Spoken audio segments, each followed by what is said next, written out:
പെട്ടെന്ന് രുദ്രൻ അവളുടെ കണ്ണു പൊത്തി. അടയ്ക്ക് രുദ്രേട്ടാ, ഞാൻ വീഴും. എനിക്ക് എന്നെ വിശ്വാസമില്ലേ പെണ്ണേ?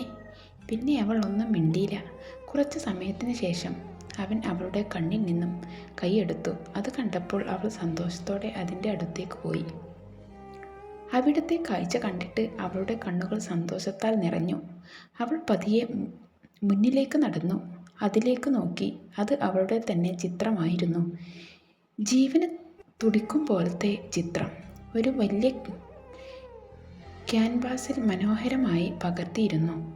അവൾ അതിൽ നിന്നും ഒന്ന് തഴുകി. അത്രമേൽ ഭംഗിയായിരുന്നു ആ ചിത്രം. രുദ്രൻ, ഇത് ആര് വരച്ചതാ? വിശ്വസിക്കാൻ പറ്റുന്നില്ല, അത്രമേൽ മനോഹരം. ഞാൻ വരച്ചതാ പെണ്ണേ. എനിക്ക് ഇങ്ങനെ ഒരു ചെറിയ കഴിവുണ്ട്. അപ്പോൾ വാശിയായിരുന്നു എൻ്റെ പെണ്ണിനെ അതുപോലെ പകർത്തണമെന്നത്. അത് നടന്നു. പിന്നെ ഇത് സെറ്റ് ചെയ്തു ഞാൻ അല്ലട്ടോ, ഇവിടെ ഉള്ളവരാണ്. പിന്നെ എങ്ങനെയുണ്ട് എൻ്റെ സർപ്രൈസ്? അവൻ പുഞ്ചിരി കൊണ്ട് ചോദിച്ചു. അതിന് മറുപടി പറഞ്ഞത് അവളുടെ ചുണ്ടുകൾ അവൻ്റെ നെറ്റിയിൽ വിശ്രമിച്ചു കൊണ്ടാണ്. രുദ്രേട്ടാ, എനിക്ക് എന്ത് പറയണമെന്ന് അറിയില്ല. അത്രമാത്രം ഭംഗിയിലാണ് ഏട്ടൻ എന്നെ പകർത്തി വച്ചിരിക്കുന്നത്. അവൾ ഒരിക്കൽ കൂടി അവൻ്റെ നെറ്റിയിൽ ചുംബിച്ച് അവിടുന്ന് ഇയഞ്ഞു വന്ന് അവൻ്റെ കവിളിലും. അത് കഴിഞ്ഞ് പിന്മാറാൻ തുടങ്ങിയ അവളെ അവൻ ഇടുപ്പിൽ ചുറ്റിപ്പിടിച്ച് അടുത്തേക്ക് വലിച്ചു. നീ എങ്ങോട്ടാടി പെണ്ണെ ഓടിപ്പോകുന്നത്? ഇന്ന് നമ്മുടെ ദിവസമാണ്, നമ്മുടെ മാത്രം. നീ എൻ്റേതും ഞാൻ നിൻ്റേതും പൂർണ്ണമായും മാറുന്ന ദിവസം. എന്നിൽ നിന്നും ഒരു മടക്കം നീ പ്രതീക്ഷിക്കണ്ട. അത് ഈ രുദ്രൻ്റെ ഒരിറ്റ് ശ്വാസം ഉണ്ടെങ്കിൽ പോലും സമ്മതിച്ചു തരില്ല. പിന്നെ നീ എൻ്റെ ഹൃദയത്തിൽ വർഷങ്ങളായി പതിഞ്ഞു കിടക്കുന്ന ചിത്രമാണ് പെണ്ണേ.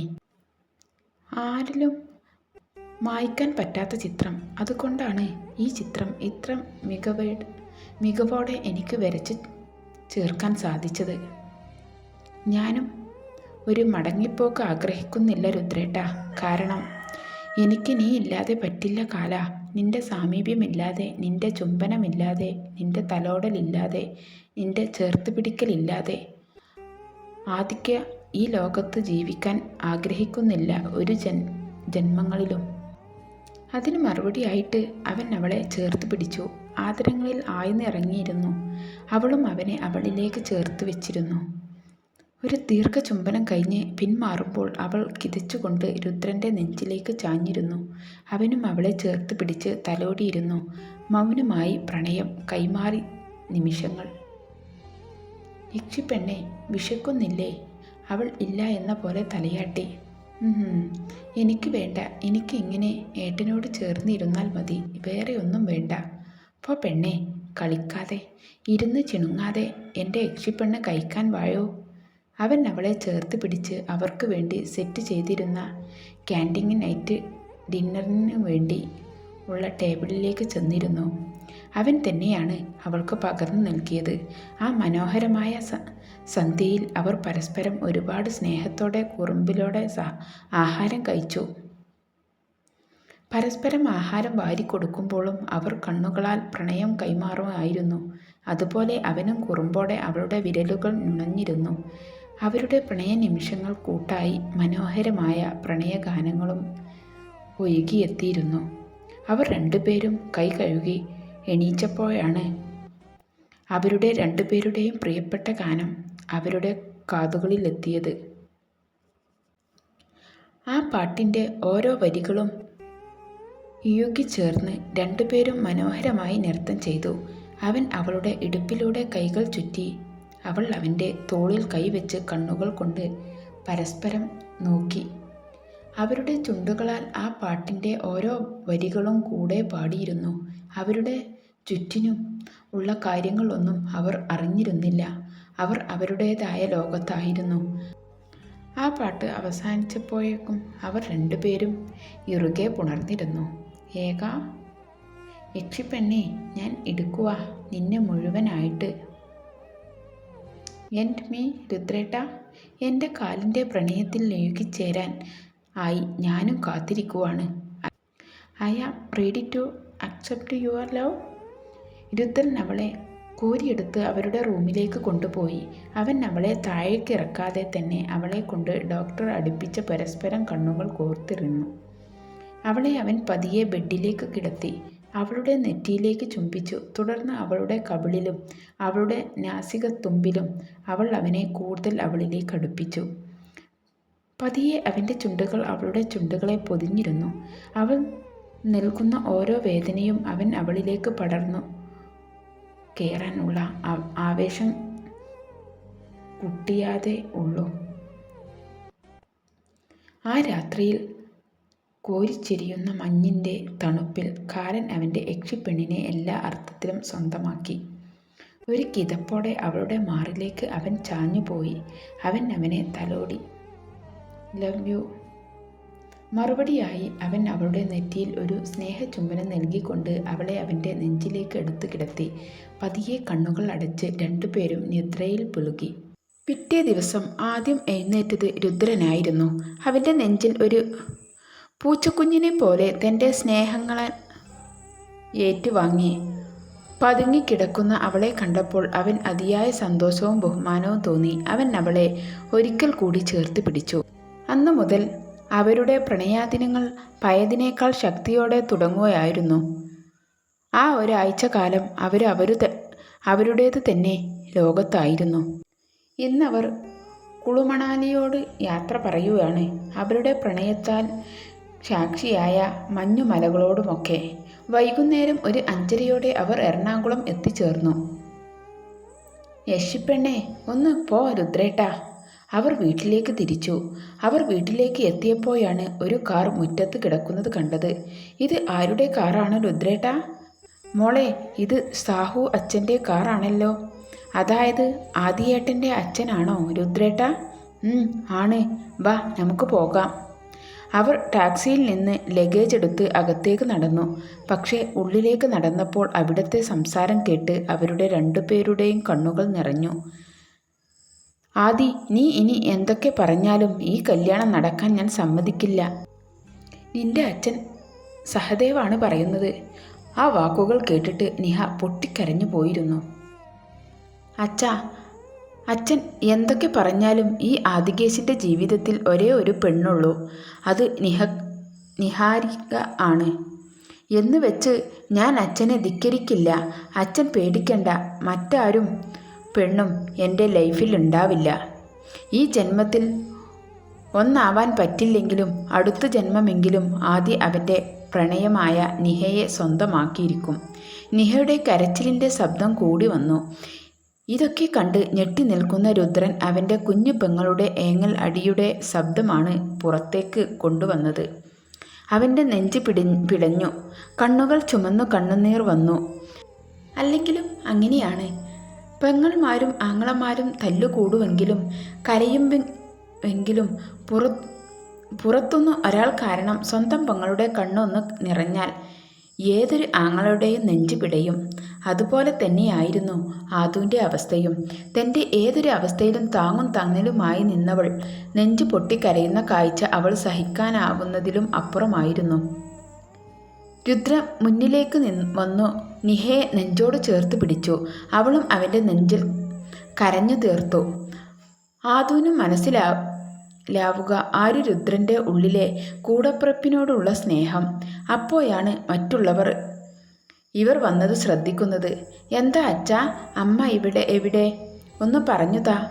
അവൻ ദേവച്ചനെ നോക്കി ചോദിച്ചു.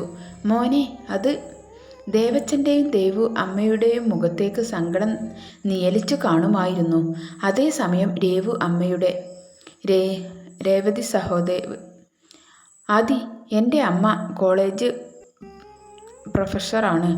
മുഖത്തെ ഭാവം ആർക്കും മനസ്സിലായിരുന്നില്ല. ഞാൻ പറഞ്ഞ മതിയോ രുദ്ര? നിന്റെ പെങ്ങളും എൻ്റെ മോനും തമ്മിൽ പ്രണയത്തിലായിരുന്നു എന്ന് നിനക്കറിയായിരുന്നുവല്ലോ.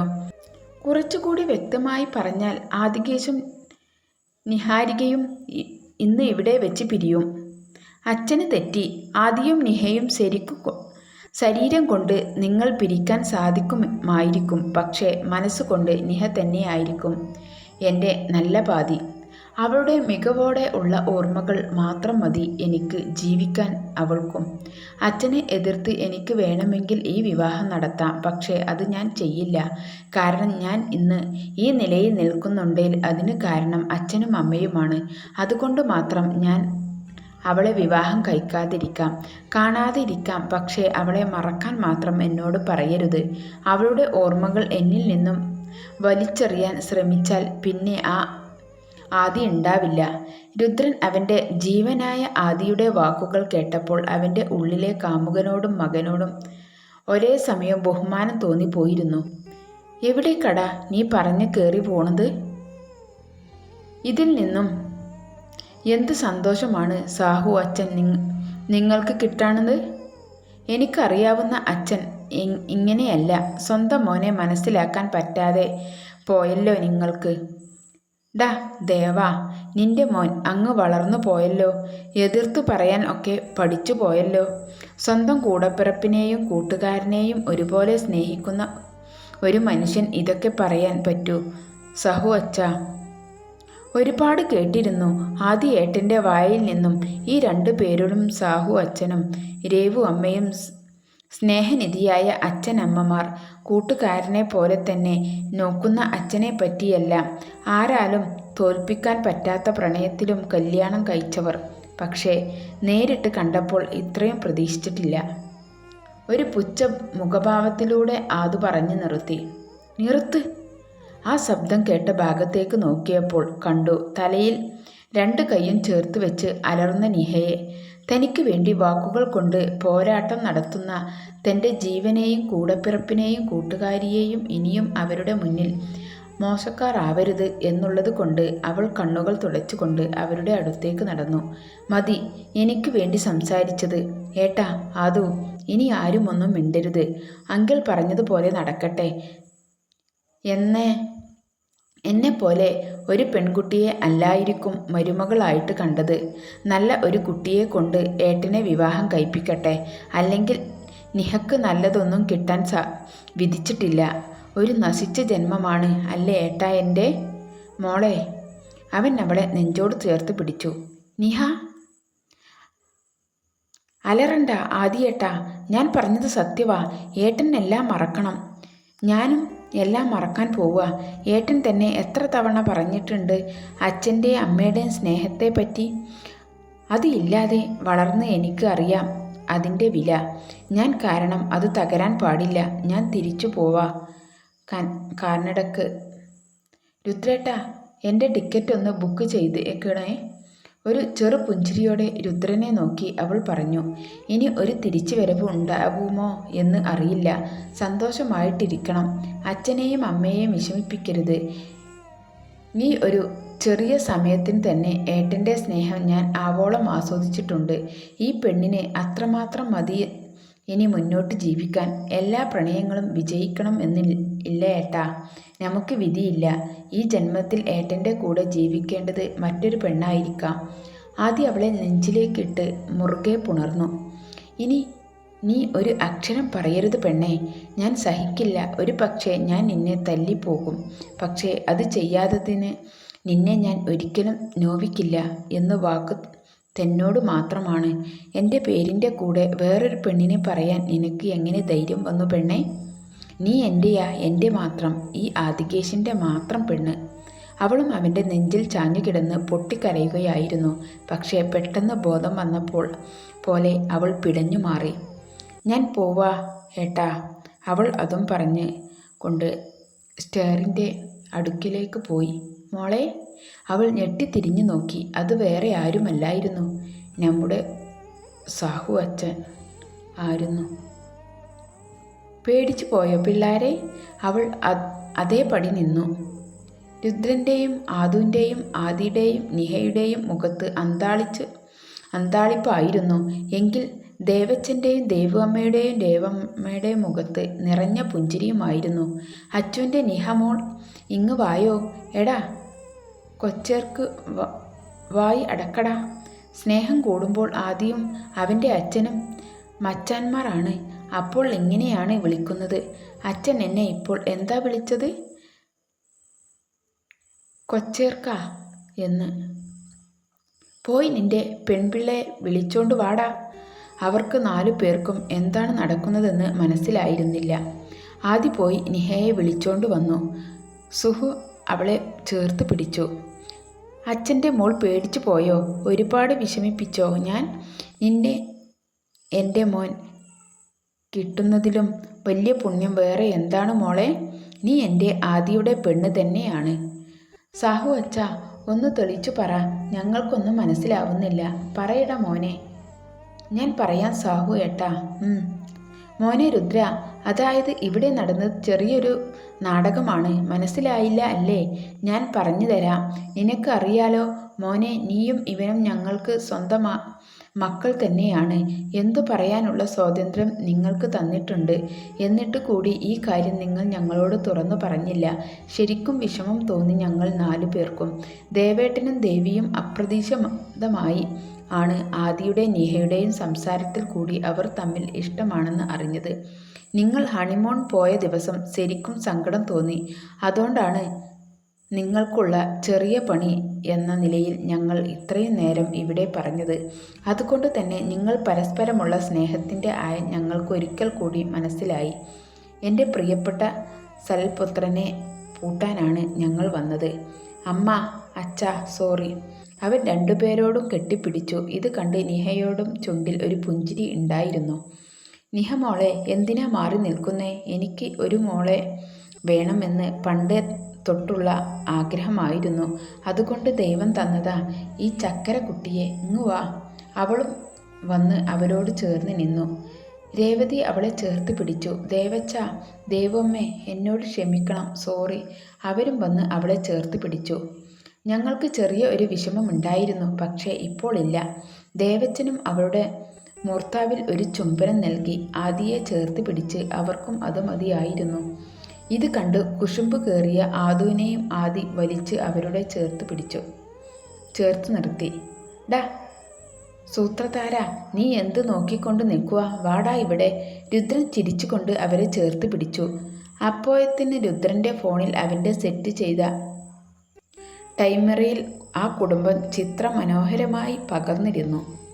മോനെ കള്ളക്കാമുക, നമുക്ക് കെട്ട് നടത്തണ്ടേ? പിന്നെ വേണ്ടേ? ഞാൻ ദേ ഇപ്പോൾ ആയാലും റെഡി. അയ്യടാ, മോൻ്റെ ആഗ്രഹം കൊള്ളാലോ. ഇനി അതിന് തല്ലിടണ്ട അല്ലേ ദേവാ? അതാണ് നിങ്ങളുടെ നിശ്ചയം. മറ്റന്നാൾ, അത് കഴിഞ്ഞ് ഒരാഴ്ച കഴിഞ്ഞ് താലിക്കെട്ട് ഞങ്ങൾക്കെല്ലാം സെറ്റ് ചെയ്തു. ആദ്യ 2 അച്ഛന്മാരെയും കെട്ടിപ്പിടിച്ചു. അപ്പോഴും നിഹയുടെ മുഖം ചെറുതായി മങ്ങിയിരുന്നു. അത് നമ്മുടെ സുഹു അച്ഛൻ ശ്രദ്ധിച്ചിരുന്നു. അച്ഛയുടെ കാന്താരിയുടെ മുഖം എന്താ വല്ലാതിരിക്കുന്നേ? അച്ഛനും അമ്മയും ഓർത്തിട്ടാണോ? അവളെ ചേർത്ത് പിടിച്ചുകൊണ്ട് അദ്ദേഹം ചോദിച്ചു. നിഹ എന്ന് മൂളി. അച്ഛയുടെ കാന്താരി സങ്കടപ്പെടേണ്ട, അച്ഛൻ വിളിച്ചു എല്ലാം പറഞ്ഞിട്ടുണ്ട്. അവരുടെ തെറ്റ് എല്ലാം അവർക്ക് മനസ്സിലായി. ശ്രീധരും ആരതിയും ഇന്ന് എത്തും. മോൾക്ക് പറ്റുമെങ്കിൽ പഴയതെല്ലാം മറക്കണം. അച്ഛാ. അപ്പോഴത്തൊന്നും അവർ എത്തിയിരുന്നു. ശ്രീധരൻ, മോഹൻ, അരതി, ശ്രീധരൻ. അവർ എല്ലാം പുഞ്ചിരിച്ചു കൊണ്ട് വരവും ഏറ്റെങ്കിലും നിഹയുടെ മുഖം മങ്ങി തന്നെയിരുന്നു. അതിന് കാരണം തങ്ങൾ തന്നെയാണെന്ന് ഓർത്തപ്പോൾ ആ അച്ഛനും അമ്മയുടെ നെഞ്ചു നിന്തു. പിന്നെ അവിടെ നടന്ന് ഏറ്റവും സങ്കടം നിറഞ്ഞ കാര്യങ്ങളാണ്. തന്നെ ചേർത്ത് പിടിക്കാൻ വന്ന അമ്മയുടെയും അച്ഛനുടെയും ഇതുവരെ താൻ അനുഭവിച്ച വിഷമങ്ങൾ എണ്ണി ചോദിച്ചപ്പോൾ അവർക്ക് പറയാൻ മറുപടിയില്ലായിരുന്നു. അതേസമയം തൻ്റെ മക്കൾ മറ്റുള്ളവരോട് ഉള്ള സ്നേഹം കണ്ടപ്പോൾ ആ അച്ഛൻ്റെയും അമ്മയുടെയും തല കുറ്റബോധത്തിൽ താണു തന്നെയിരുന്നു. പക്ഷേ നിഹക്ക് അവളുടെ ഉള്ളിലെ സങ്കടങ്ങൾ എല്ലാം ഒഴിഞ്ഞു പോയിരുന്നു. ആ അച്ഛൻ്റെയും അമ്മയുടെയും തലോടലിൽ അവൾ കുഞ്ഞു നിഹ ആയി മാറുകയായിരുന്നു. ഒരു അമ്മയും ശ്രീ അച്ഛനും മക്കൾക്ക് ഇത്രയും നാൾ കൊടുക്കാൻ പറ്റാത്ത സ്നേഹം അതിന് ഇരട്ടിയായി നൽകാൻ തുടങ്ങുമായിരുന്നു. എല്ലാവർക്കും എല്ലാം കൊണ്ട് സന്തോഷമായി. പിന്നെ അവർ എല്ലാം സന്തോഷത്തോടെ ഡ്രസ്സ് എടുക്കാനായിട്ട് പോയിരുന്നു. ആ സമയമെല്ലാം ആരും അമ്മയും ശ്രീ അച്ഛനും നിഹയെ കൂടുതൽ ചേർത്ത് പിടിച്ചു. ഇതിൻ്റെ ഇടയിൽ കൂടി ആദിയും നിഹയും ഒരു ഫ്രഞ്ച് വിപ്ലവം നടത്തിയിരുന്നു. വേറെ ഒന്നിനുമല്ല, നിഹ തന്നെ വിട്ട് കന്നഡയ്ക്ക് പോകുമെന്നാണ് വേറെ ഒരു വശത്ത് നമ്മുടെ രുദ്രനും മാധവും ചെറിയ കുറുമ്പുകളിലൂടെ പ്രണയം കൈമാറി. ആ ടെസ്റ്റേഴ്സിൽ വിട്ട് ഇറങ്ങുമ്പോൾ അവർ എല്ലാം ആതികയുടെ കല്യാണ വരവ് ഏൽക്കാൻ എടുത്തിരുന്നു.